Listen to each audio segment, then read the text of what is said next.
strange how life can be so loud for so long, and then one day, it just goes quiet. You wake up and something inside you feels different, like you've stepped out of a dream you didn't even know you were having. For years, I thought I knew who I was.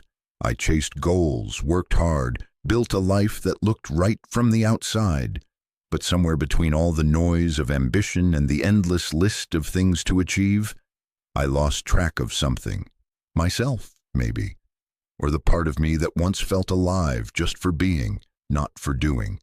Turning 40 didn't feel like a number. It felt like a mirror, a brutally honest one. I began to see how much of what I called my life was really a reflection of what others expected from me.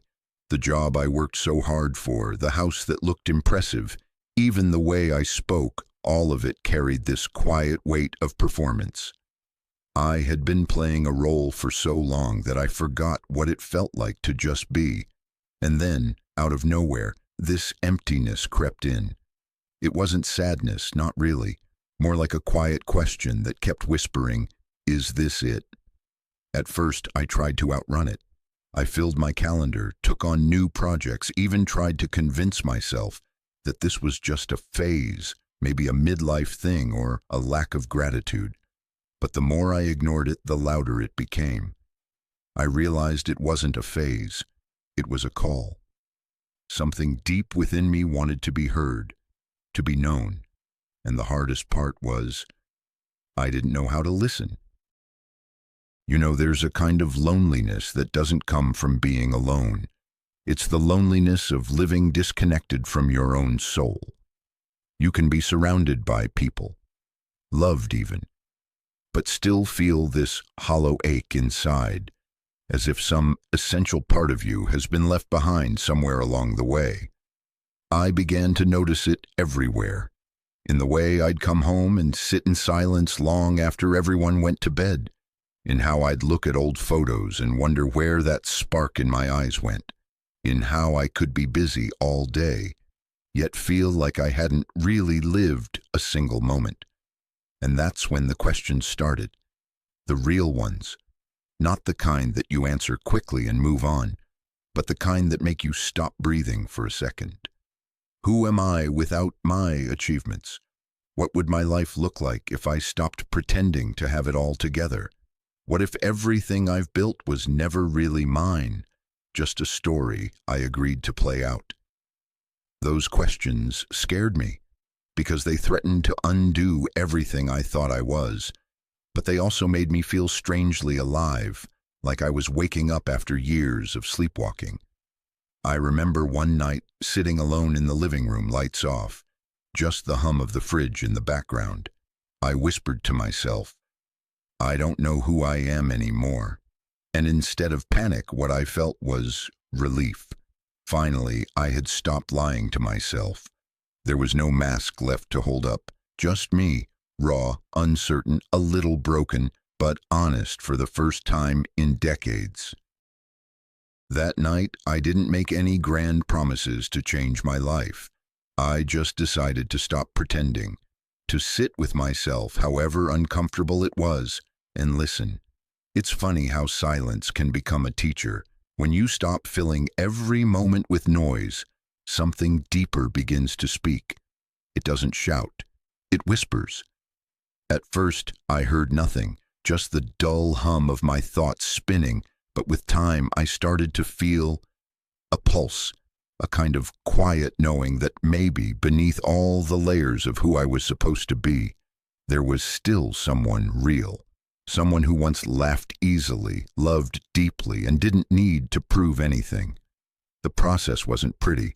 I'd swing between moments of peace and waves of guilt. Part of me felt selfish for wanting more than what I had. Wasn't I supposed to be grateful?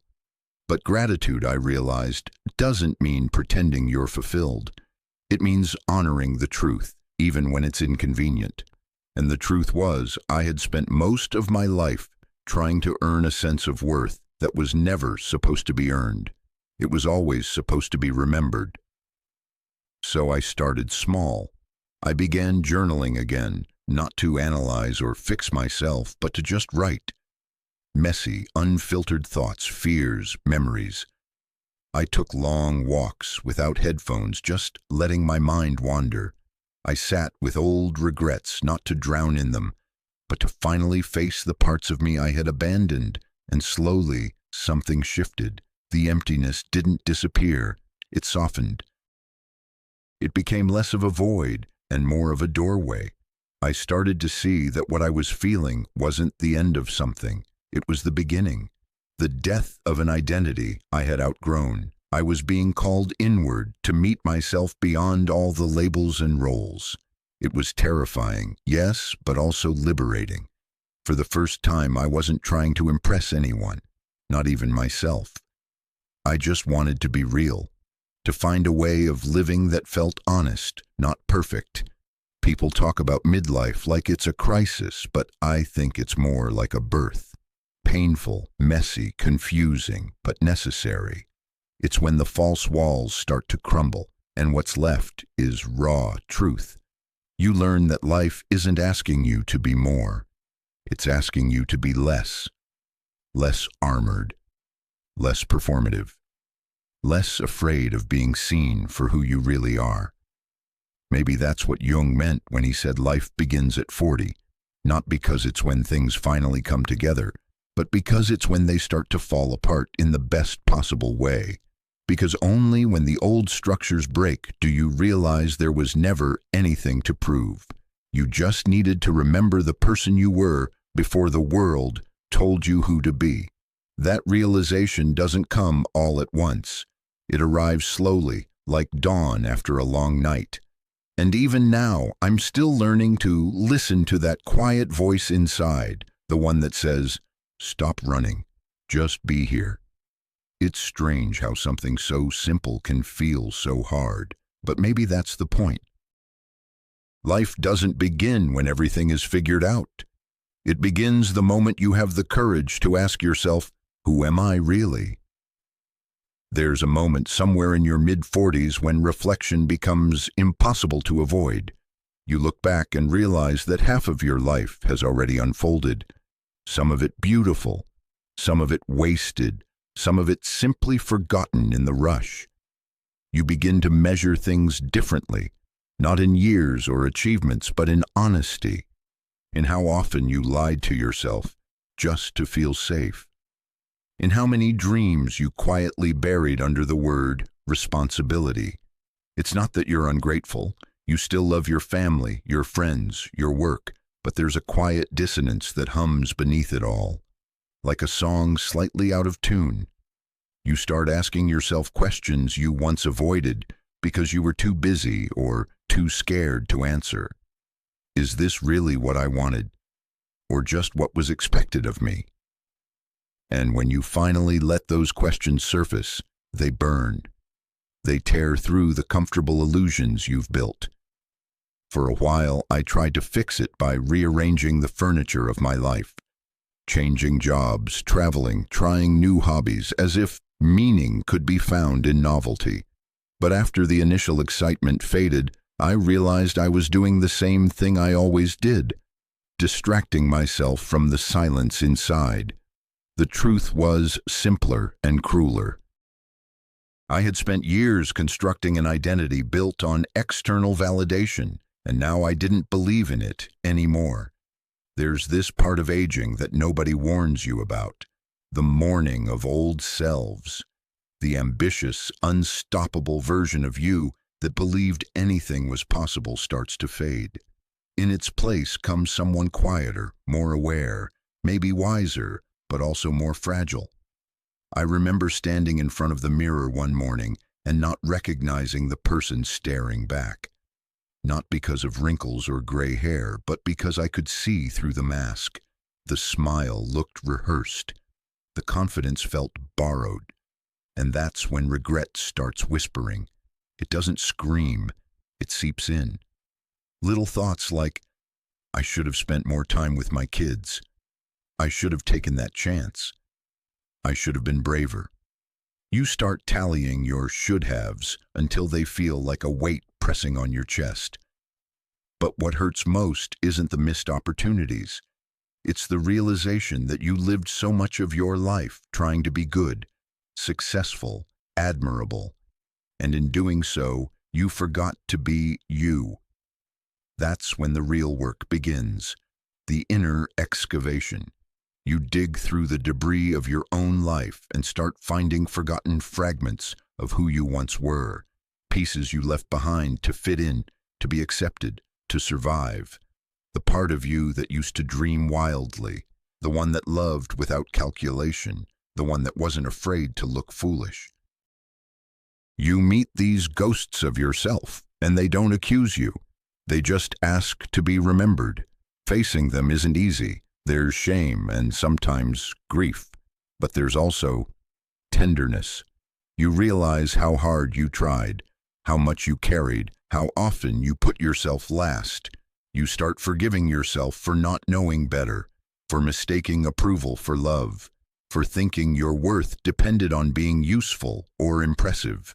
There's something profoundly human about looking at your own brokenness and not turning away this time. I remember one evening after a long day that left me drained. I sat on the floor in the dark and thought about my life as if it belonged to someone else. Would I admire that person? Would I envy them? Or would I feel sorry for them? The answer came quietly. I'd want to hug them, because beneath all the striving and the pretending, I saw someone who just wanted to be seen and loved for who they were, not for what they did. And maybe that's all any of us want. The more I sat with that realization, the more things began to shift. I stopped needing to be right all the time. I stopped chasing people who couldn't meet me halfway.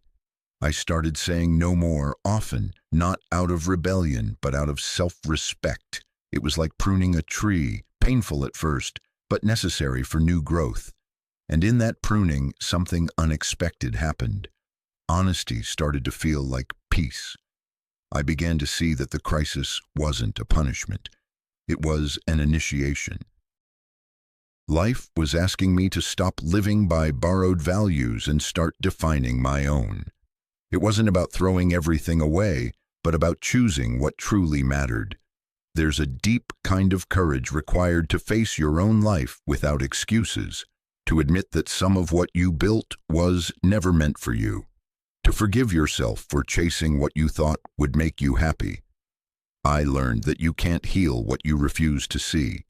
And that growth doesn't always look like progress. Sometimes it looks like slowing down or even breaking apart. In those years, I learned how to be alone without feeling lonely. I learned to sit with uncertainty, to listen without judging, to forgive people who would never apologize. And somewhere in that quiet acceptance, I started to recognize my own face again. Not the one the world applauded, but the one I had forgotten. Simple, flawed, and real. That's what the middle of life is, I think. A mirror. It doesn't flatter you, but it tells the truth. And if you're brave enough to keep looking, it shows you something deeper than youth or success ever could. The beginning of your own becoming. By the time you reach 50, something begins to settle. It's not peace, not yet, but a slowing down, a softening of the constant internal chase. You start to realize that you've been sprinting your whole life without ever questioning where you were running to, and now, suddenly, you're tired. Not in a defeated way, more like your soul is asking you to rest, to stop chasing horizons that keep moving further away. The strangest part is that on paper, everything looks fine. You've built things, you've learned things, you've survived. You've even made peace with parts of yourself you once couldn't stand to look at. But beneath it all, there's a quiet question. What now? Not in the panicked way you once asked it, but in a gentler, almost reverent tone. It's as if life has stripped you of illusion after illusion, until all that's left is the bare truth of existence. You begin to see that balance isn't about control, it's about surrender.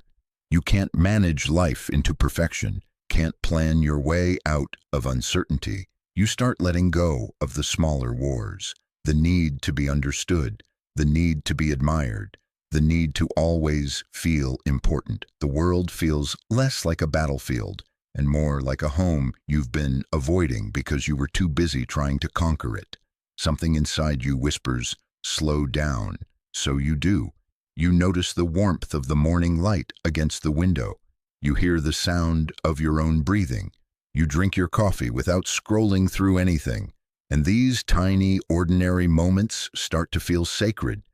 You realize how many years you spent overlooking them while searching for meaning, only to find that meaning was quietly waiting inside them all along. But finding balance isn't a one-time revelation. It's a practice. Some days you feel steady and whole. Other days you slip back into old patterns, trying to fix or prove or achieve. And when that happens, instead of hating yourself for it, you start to smile. You recognize it for what it is, the ego's last attempt to stay in charge. You've played this game long enough to know that control is just fear in disguise. Relationships change, too. You stop needing to impress people. You start choosing depth over company, honesty over harmony. Some connections fade because they were built on who you used to be. And while that can hurt, it also feels freeing. There's no longer this desperate need to be liked by everyone. You finally understand that real love, the kind that sustains you, isn't about agreement or validation. It's about seeing each other clearly and staying anyway. You begin to reevaluate your relationship with time. It's no longer an enemy you're racing against, but a companion walking beside you. You stop trying to do everything and start asking, what's worth my energy? You begin decluttering not just your home, but your mind, shedding obligations, fears, even dreams that no longer fit. There's this beautiful honesty in realizing you don't need as much as you thought. The simpler your life becomes, the more it feels like yours. And somewhere in this process, you start to notice a new kind of joy emerging, the quiet kind, the one that doesn't need an audience. It's the joy of making peace with your imperfections, of knowing you'll never have all the answers and finally being okay with that. You stop trying to force life to make sense and start trusting that it already does, in its own mysterious way. I remember one morning walking through the park alone, and it hit me, this strange, wordless contentment. Nothing extraordinary had happened. The world was the same as always. But for the first time in years, I wasn't trying to be anywhere else. I wasn't replaying old mistakes or rehearsing future plans. I was just here, breathing, existing. And that simple state felt like the most profound kind of success. That's when I understood that balance isn't something you achieve. It's something you live. It's the moment you stop trying to earn your place in the world and start inhabiting it fully. You begin to trust the rhythm of your own life, with all its seasons, creation, destruction, loss, renewal. You start seeing how everything you once resisted was shaping you for this exact peace. And while the outside world may not notice the shift, you do. It's subtle, but it's everything. You laugh more softly. You listen more deeply. You love without needing to possess. You begin to value quiet not as emptiness, but as presence. It's not that all your problems disappear. It's that they stop defining you. You stop being the sum of your battles and start becoming the space that holds them. That's what balance really is, a return to yourself after years of running from your own shadow. And maybe that's the gift of growing older, realizing that peace was never something to find. It was always waiting inside you, patient and still until you were finally ready to come home. There's something different about reaching your mid-50s. It's like the world, which used to rush past in a blur, finally slows down enough for you to see it clearly. The noise quiets, the urgency fades, and for the first time, maybe ever, you start to understand what all of this, the striving, the hurting, the searching, was really about. you begin to sense a quiet wisdom growing inside you, one that doesn't shout or demand to be right. It's born from years of falling apart and putting yourself back together again. It's in the scars that remind you how much you've survived, and in the softening of your judgments, especially the ones you used to reserve for yourself. There's a new tenderness that comes with this stage of life. You look at your younger self and stop asking, "Why did I do that?" and start whispering, "Of course I did. I didn't know any better." The self-criticism that once defined your inner world begins to lose its grip. You see that all the mistakes, all the detours, were just ways of learning what your soul needed to know. The regrets don't disappear, but they stop stinging. They start teaching. You find yourself less interested in being right and more interested in being real. You've learned that listening is more powerful than talking, that silence can heal more than explanations ever could. Conversations become deeper, not because you have more to prove, but because you've finally learned how to be present. You start to hear the spaces between words, the emotions behind them, and you realize that wisdom isn't about knowing, it's about understanding. I think that's the turning point. You stop fighting with life. You stop demanding that it give you what you want, and instead, you start asking what it's trying to show you. Even pain takes on a different meaning. You see how much it shaped your compassion, how it made you kinder, more patient, more human. Suffering no longer feels like punishment. It feels like refinement, the slow polishing of the soul. There's also this growing awareness of time, not in a fearful way, but in a sacred one. You feel how precious each moment is. You understand that you don't have forever, and instead of scaring you, it wakes you up. You start saying yes to things that matter and no to things that drain you. You realize how much energy you once spent on proving your worth, when you were already enough all along. In this stage, joy changes shape too. It's quieter, subtler, but it goes deeper. It's in small things, the sound of rain at night, the smile of someone you love, the smell of morning coffee. You start to notice how alive those moments feel when you're not lost in thought. There's beauty everywhere, hidden in the ordinary, waiting for you to finally slow down enough to see it. And perhaps the most beautiful change is the way you begin to relate to others. You stop seeing people as sources of validation or disappointment. You start seeing them as mirrors, each one reflecting a different lesson, a different truth about yourself. You begin to understand that forgiveness isn't about erasing what happened. It's about releasing your grip on it. You no longer need to rewrite the past. You can finally let it be what it was. I remember one evening sitting outside and watching the sun disappear behind the horizon. The sky was turning gold, then pink, then deep blue. I thought about how many sunsets I'd missed over the years because I was too busy thinking about what came next.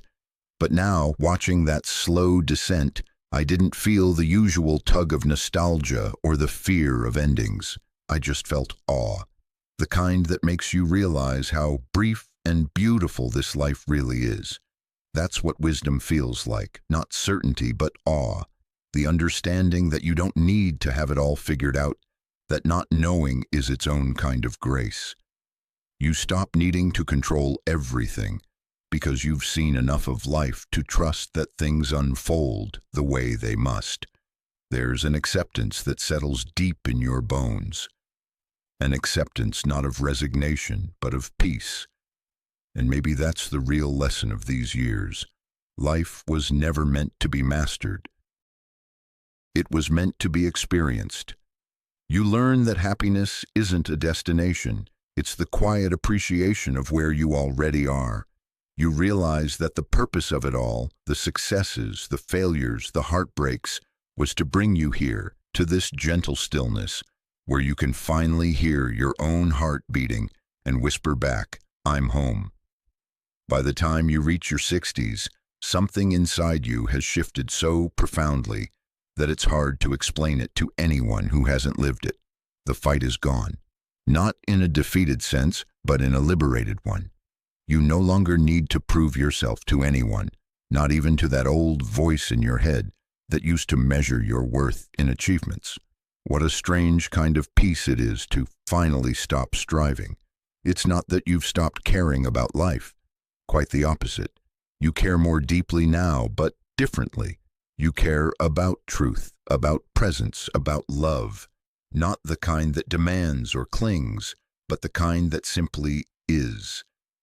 You start noticing that freedom isn't about being able to do everything.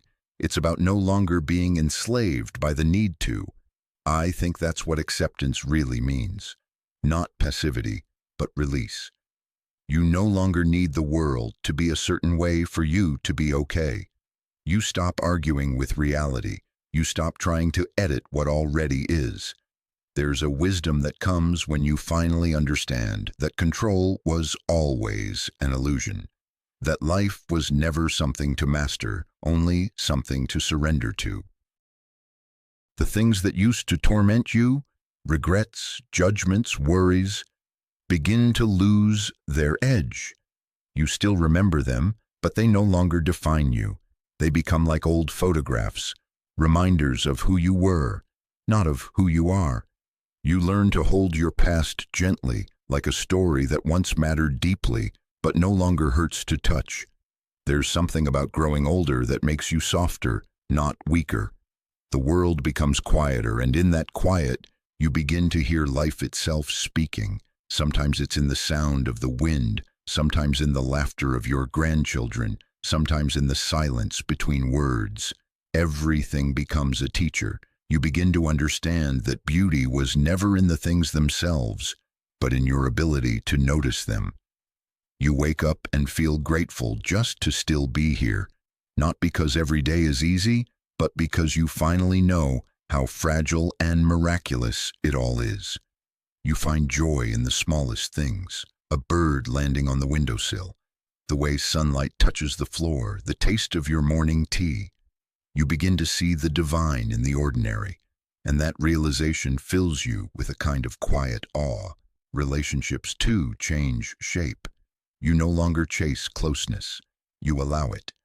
You stop expecting people to complete you or behave according to your script. You love them as they are, imperfect, unpredictable, temporary. You understand now that love isn't possession or control. It's presence.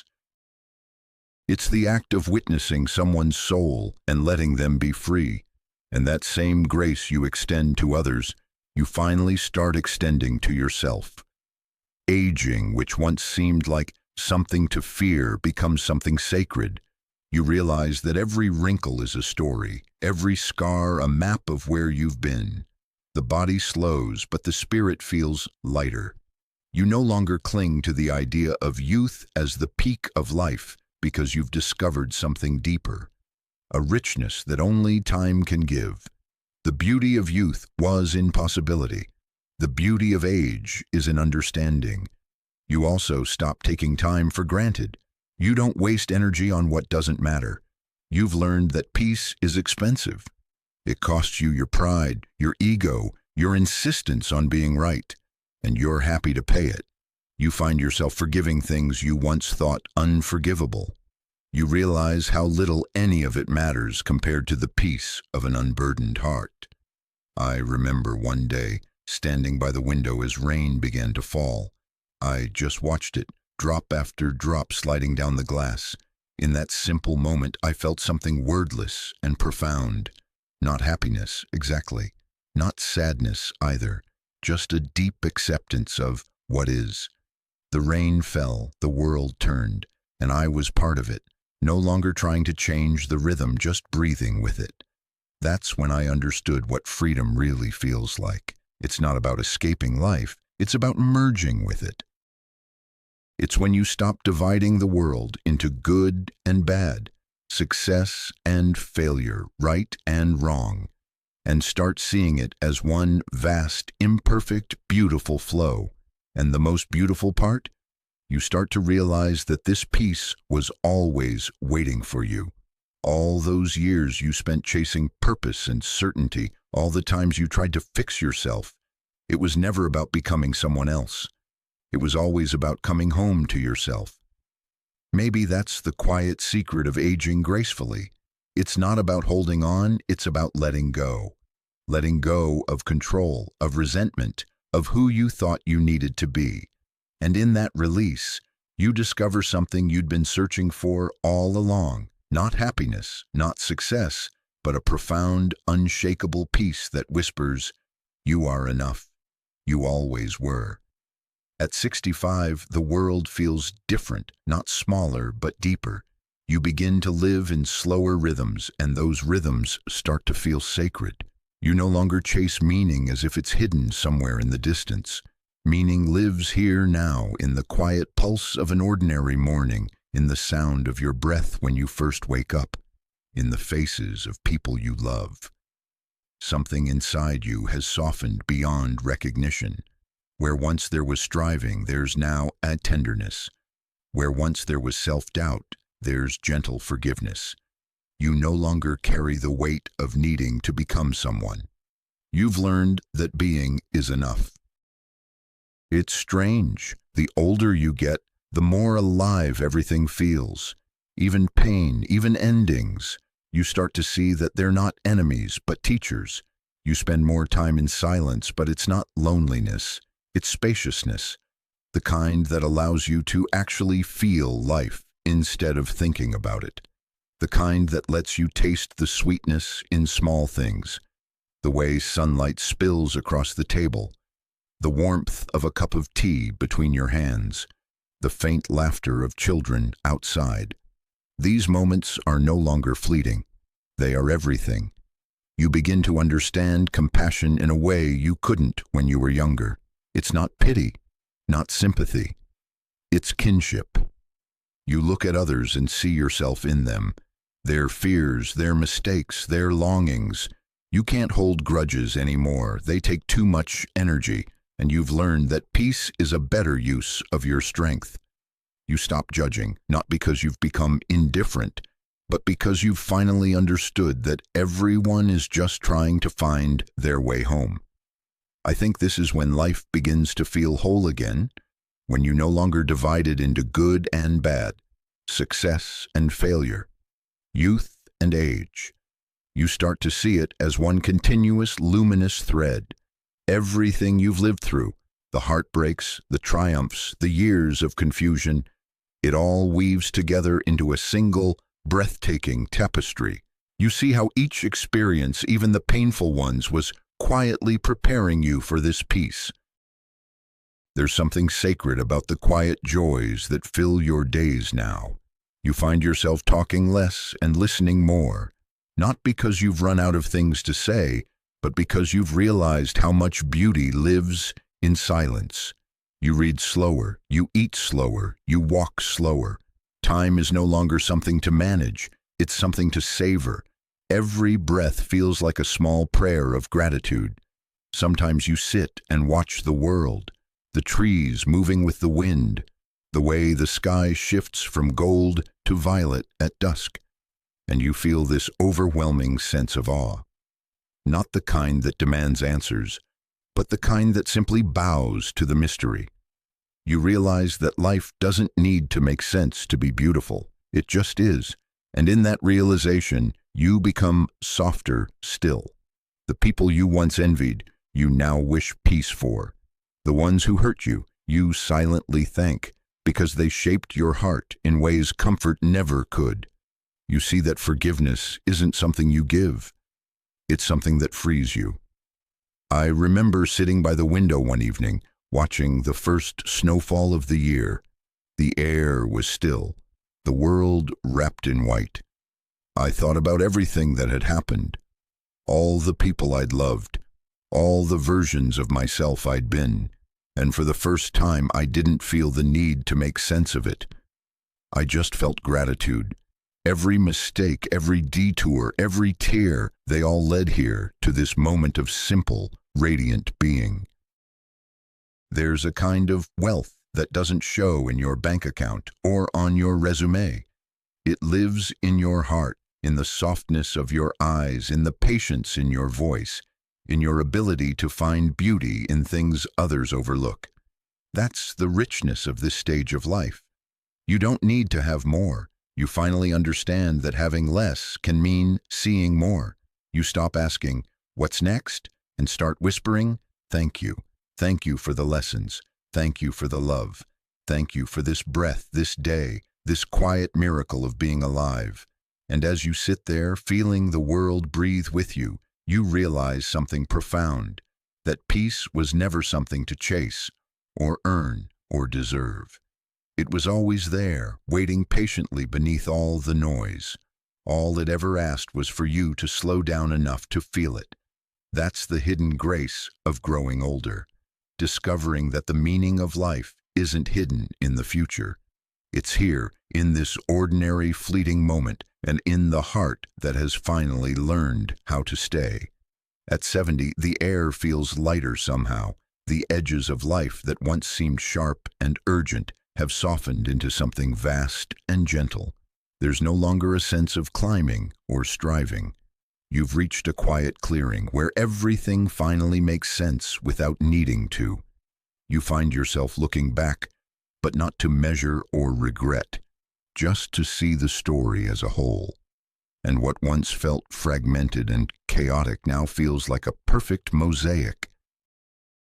Every loss, every joy, every wrong turn, all of it fits. You can finally see the pattern that was invisible when you were too close to it. The pain that once broke you now feels like a kind of grace, the fire that forged you into something truer. You stop judging your past selves. You see them all, the naive dreamer, the restless seeker, the fearful protector, and you love each one for trying so hard. They were all just doing their best with what they knew. There's no need to rewrite the past anymore. You accept it tenderly as part of your wholeness. What's left now is presence, not the kind that you chase through meditation or effort, but the kind that simply arrives. You wake up, feel the air on your skin, the rhythm of your breath, the softness of the sheets. And that's enough.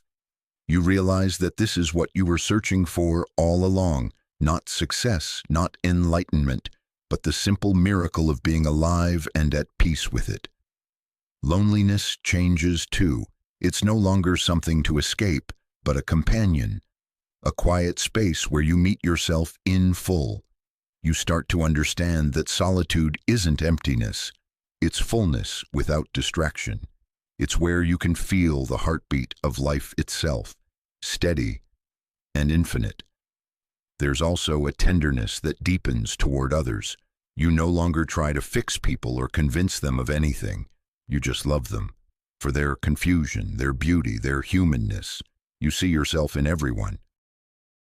The divisions that once mattered, success, age, ideology, dissolve.